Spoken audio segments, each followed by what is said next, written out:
We are on the cusp of a major social change. Do you feel it?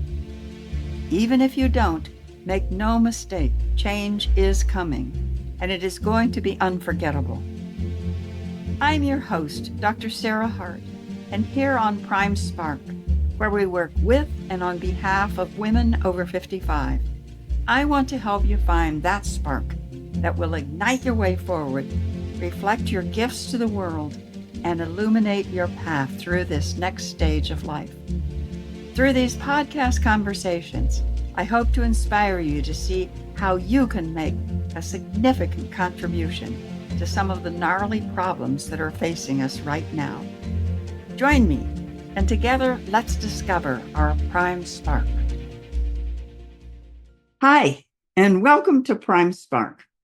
I'm Sarah Hart, and I'm so happy you're here with us. Prime Spark is designed for women over 55 or close, with a goal to help us all live our happiest, most fulfilling, and productive lives, now and in the future. The mission of Prime Spark is to change the way our society sees and treats older women. That's a big mission, which only means we all need to be involved, and we need to get going now. And today I have the pleasure of talking with Kate Heartsong, a woman whose work I greatly admire. Kate Heartsong is a speaker, author, coach, and Reiki Master and teacher, whose life journey is a colorful fabric woven with profound wisdom, education, and transformative insights, which her clients and audiences benefit from.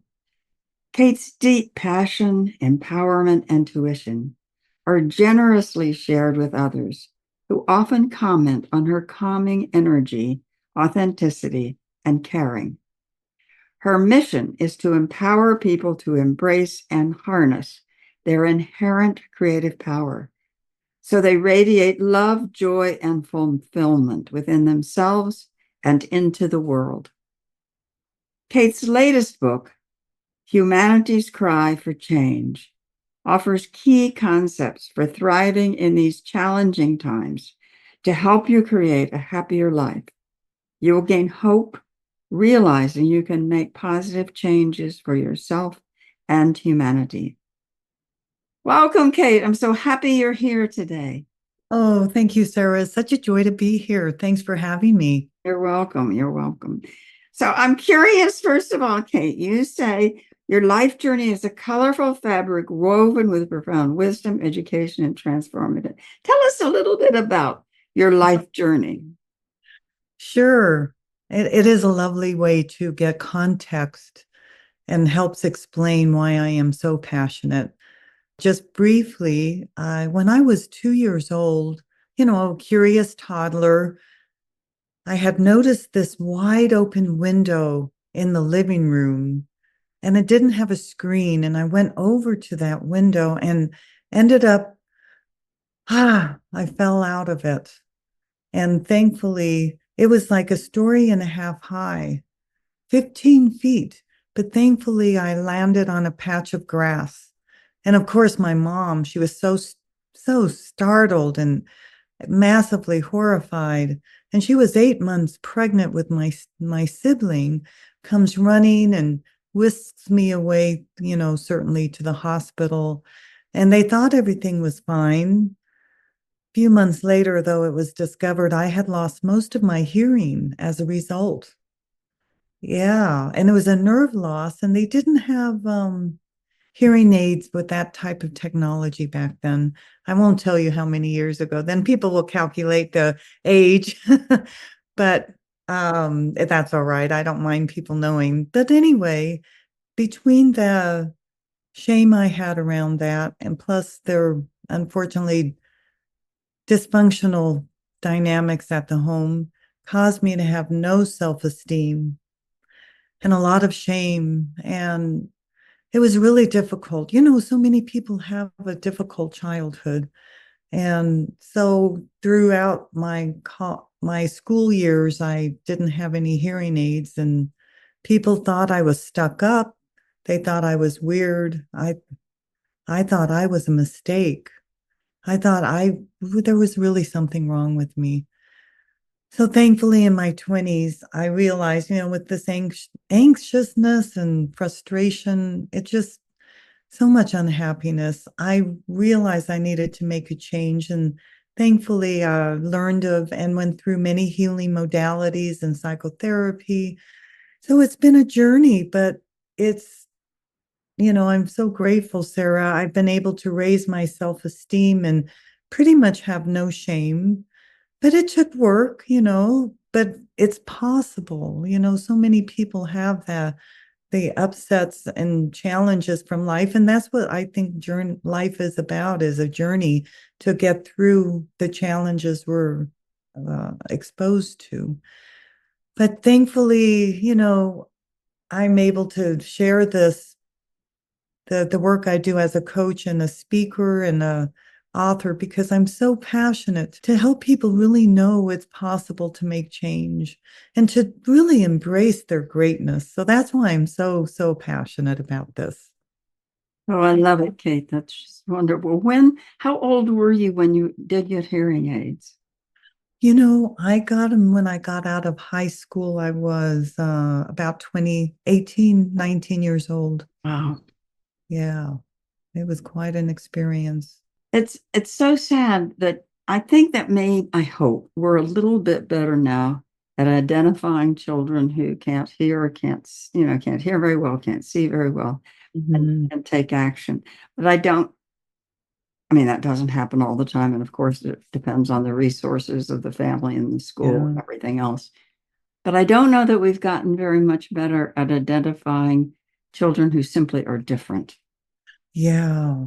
and making the kind of accommodations for that we do for children who can't see or hear.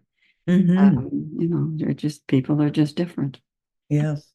Anyway, that is a lovely story. So, Oh, thank you. so tell us about your book. I'm fascinated with your humanity's cry for change. I mean, I won't get political, but how in my lifetime, I don't know that we've lived in a time that Mm. was more fraught and that people are, well, different people are desperately wanting different things, and some of them are diametrically opposed. And so tell us about your book.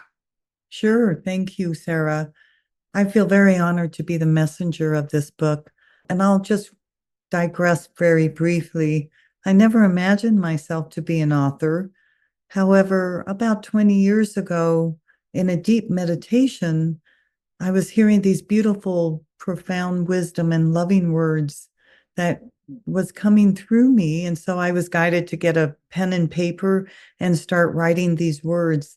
And it was beautiful guidance for my life.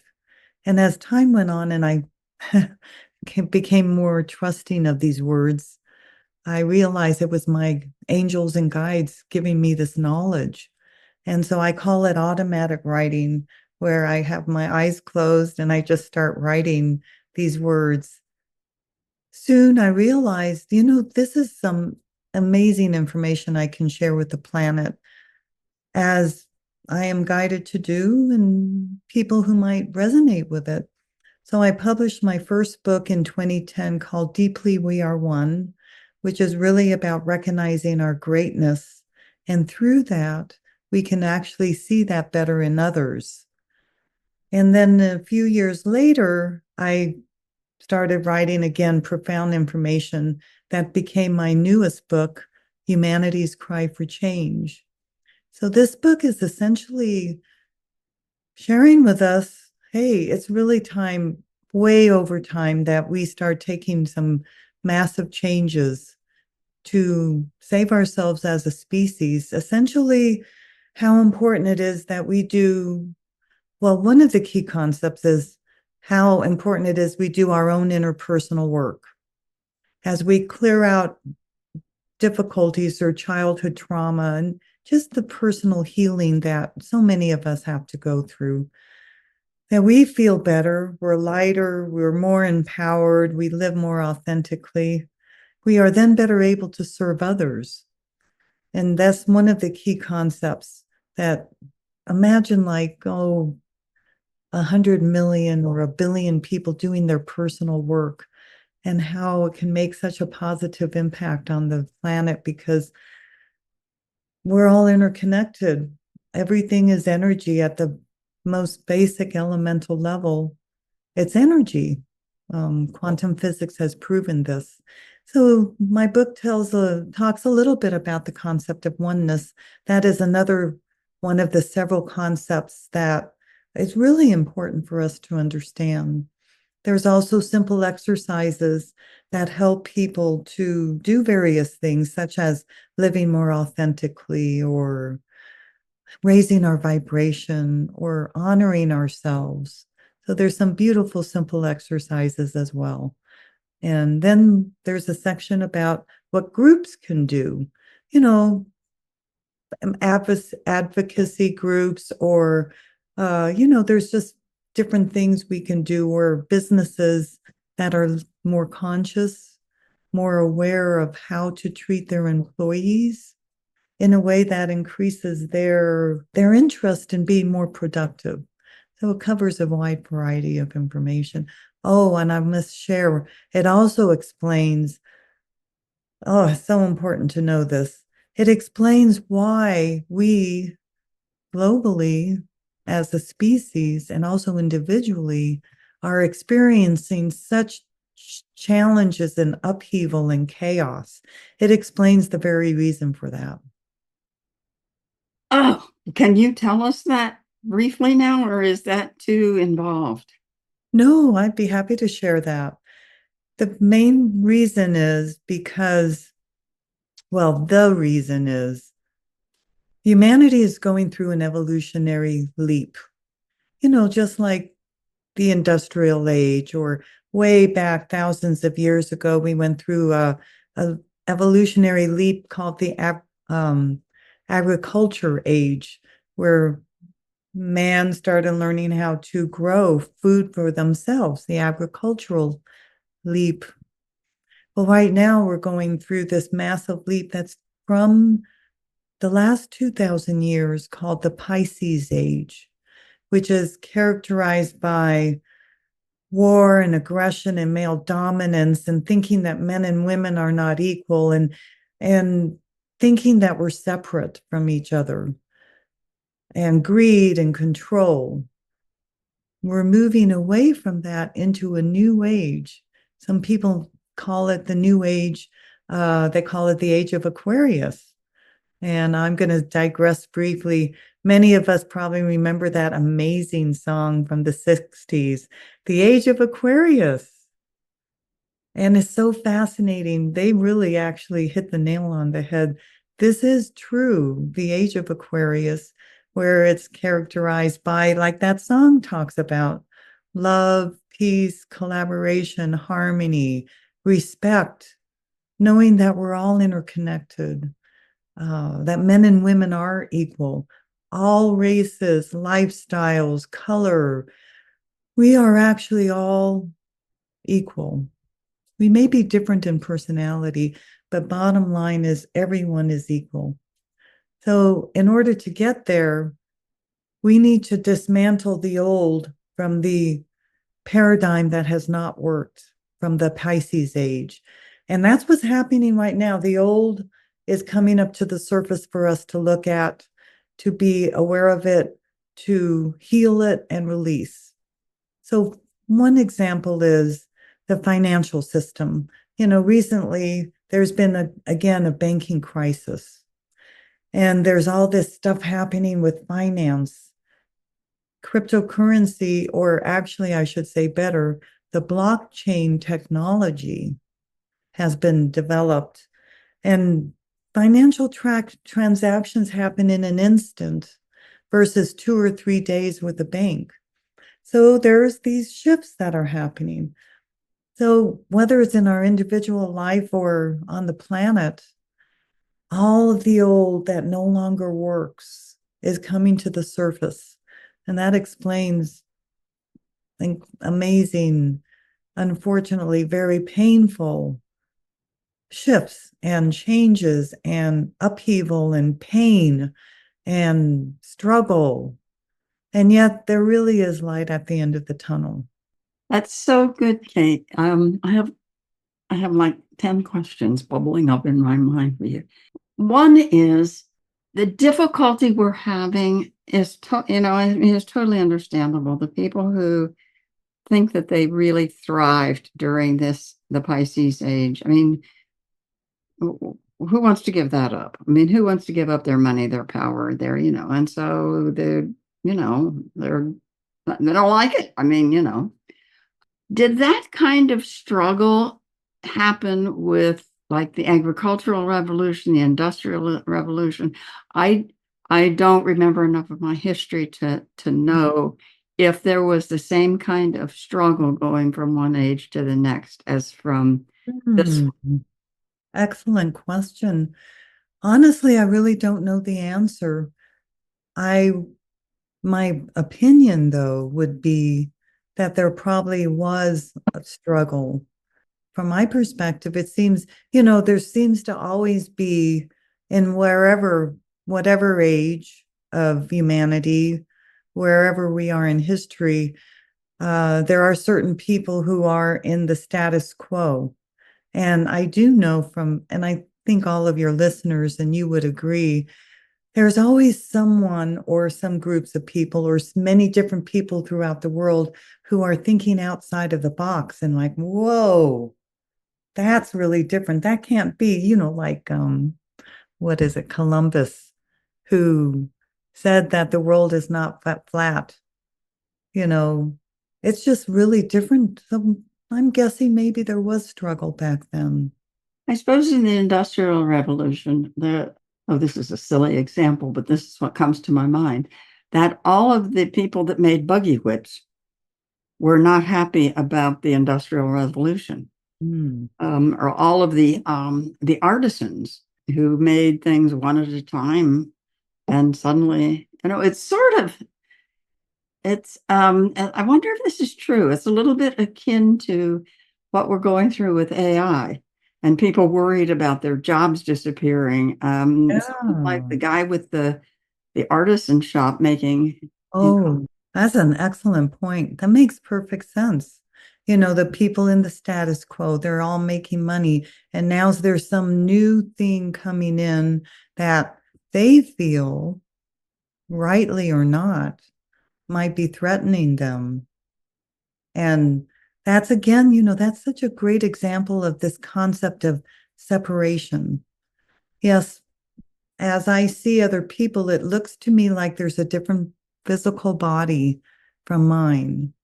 That's the perception with my eyes in this 3D reality. I just find it really interesting. Quantum physics has proved time and again an incredible amount of knowledge and science and experiments and whatever they do. They're recognizing, like I mentioned, everything at the most elemental basis is energy. And it's because of everything is energy that everything interpenetrates with everything. And that's why, like for example, most all of us have experienced like walking into a room where two people have just fought. They had a fight. And then we have that expression, the tension was so thick you can cut it with a knife. yeah, Or on the other side of the coin, two people who are so in love with each other, their hearts are wide open. There's a oneness connection between them. And we can feel that higher, lovely energy is vibrating actually at a higher level. So here we are, conditioned from birth to believe, as I did, all of us, that we are separate. I see what seems to me to be a separate tree or a bird, or you, as I'm speaking, I see a separate body. And yes, from our 3D consciousness and with the senses we're given, the eyes, ears, seeing, hearing, we perceive it as separate. And yet there are things we can do to open our heart and feel that connection and get a little taste of that interconnection of oneness. For example, if I may share an example of how we can do that. sure. When we're like feeling really good about someone we admire, someone that just makes us feel good. Our heart energy, the heart chakra naturally opens up. And in that, we can actually feel more of a connection with someone else.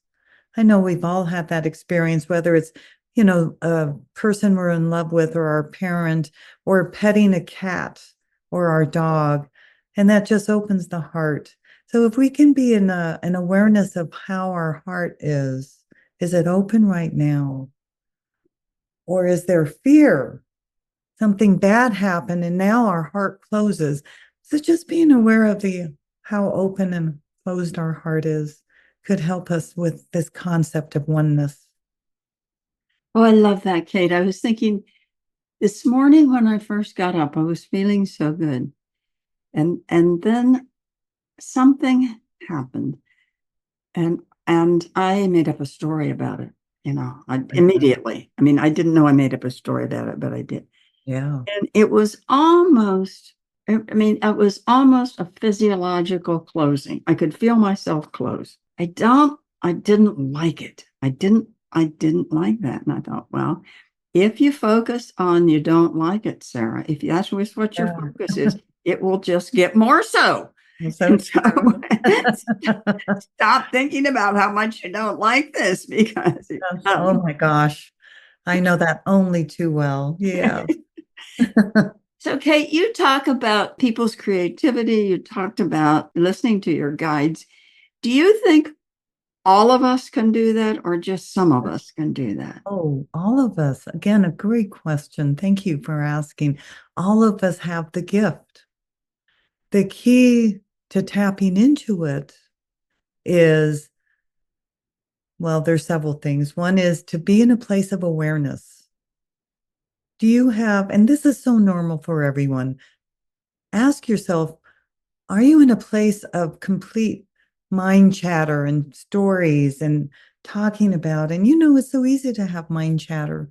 But if we can be in a place of quiet and stillness, for example, meditation, excellent, excellent exercise in conditioning our mind to have less chatter. By the way, meditation doesn't have to always be just sitting in a chair. Some people do better with walking meditation, where you're just so keenly present in the moment.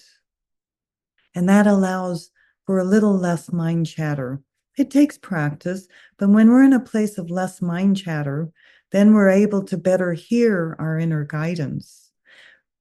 Also, our physical bodies will tell us, like you described so well about you recognize this morning you were in a great place, feeling good, and then something happened, and you could physiologically feel a closure.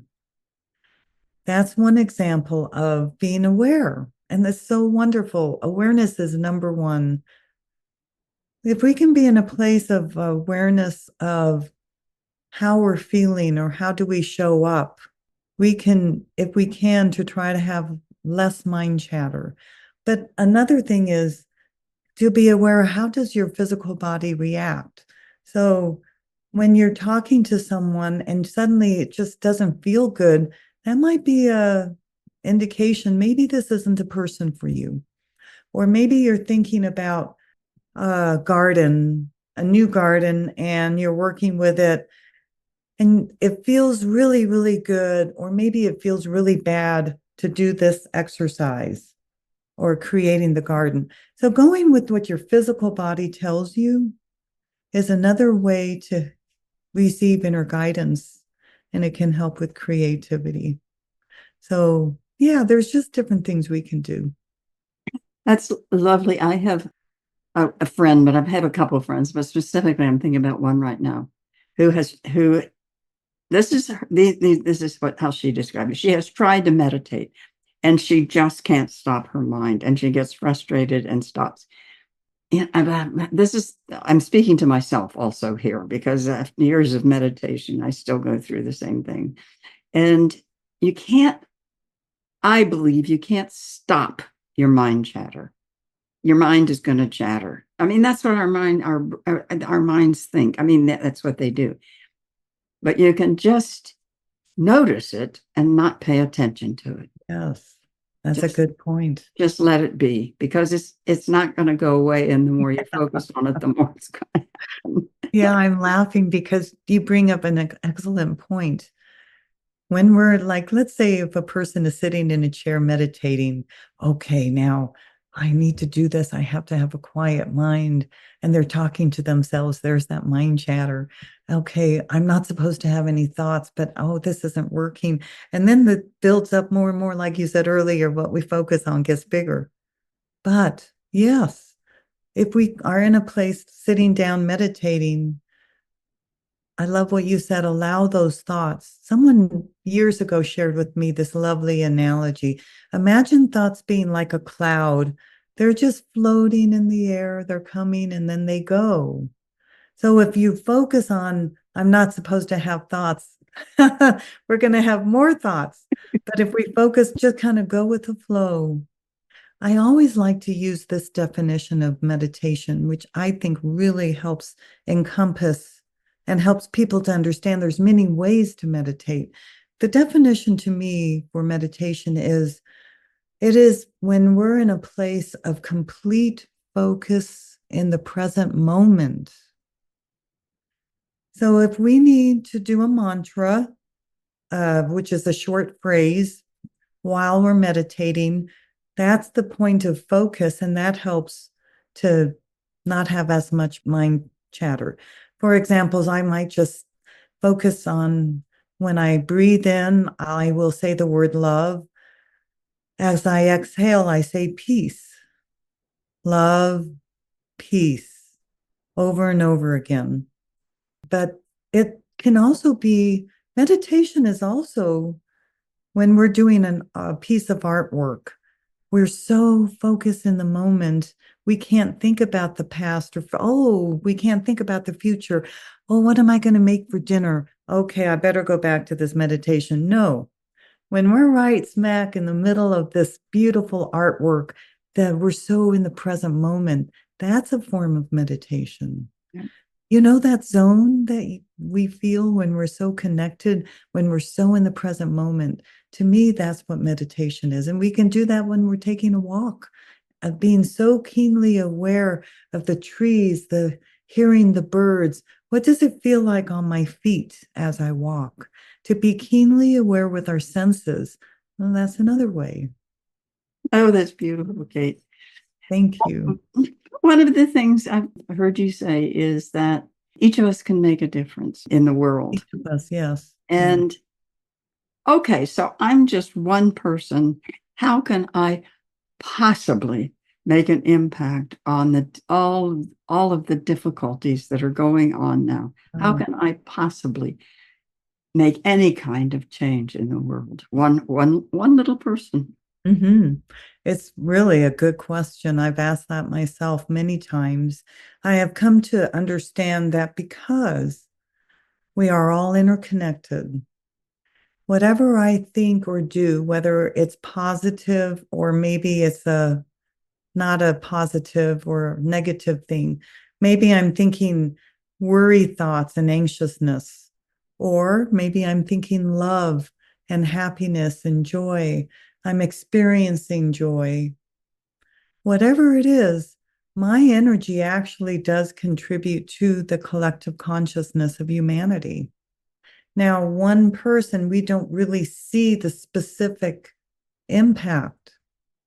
However, Sarah, imagine, a billion people, or even 500,000 people. I'm sorry, 500 million, or even 1,000 people collectively.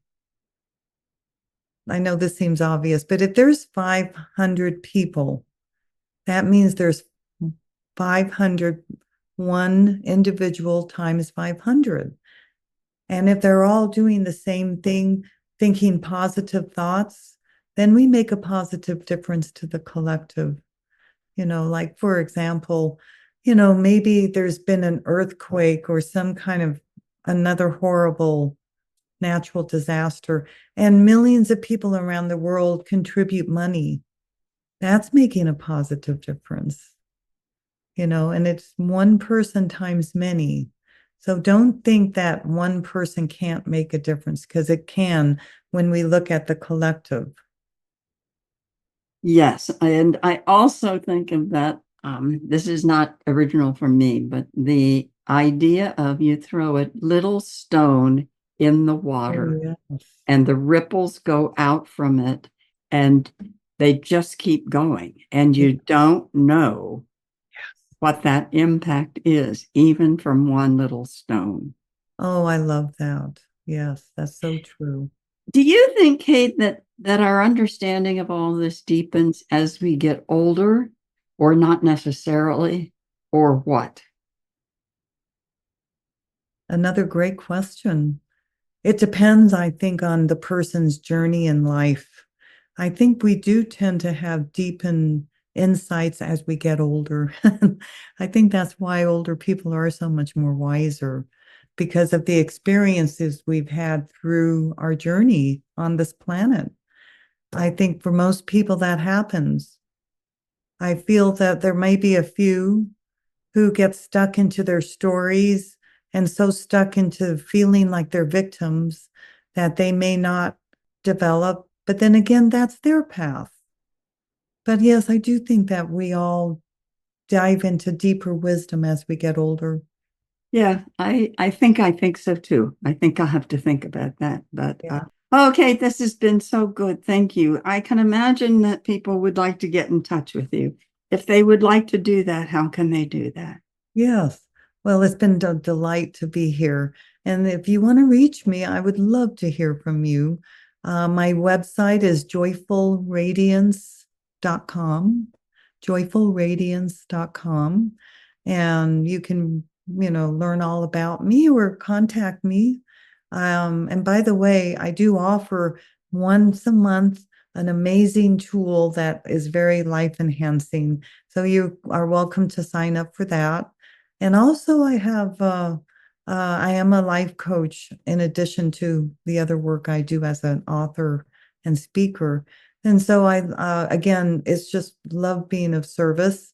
So you are welcome to contact me if you would like a complimentary coach session. And this gives you a sense to, really, what is it like to have coaching? And you'll learn the benefits of that. So I would love to hear from your audience. Yes, thank you. Oh, thank you, Kate, very much. So that's our time today. Please join us again. You can find our Prime Spark podcast on every popular outlet. Find out more about Prime Spark at primesparkwomen.com. Thank you so much to my guest, Kate Heartsong. Don't Thank you. forget, you can find her at joyfulradiance.com. Thank you for being with us. Take care, spread tolerance and love. Yeah. Bye-bye. Thanks for listening. If you enjoyed today's episode and would like to stay updated, you can head over to my website, primesparkwomen.com, and get my free Spark Guide, 7 questions to ignite your spark, to help you discover your own spark. See you in the next episode.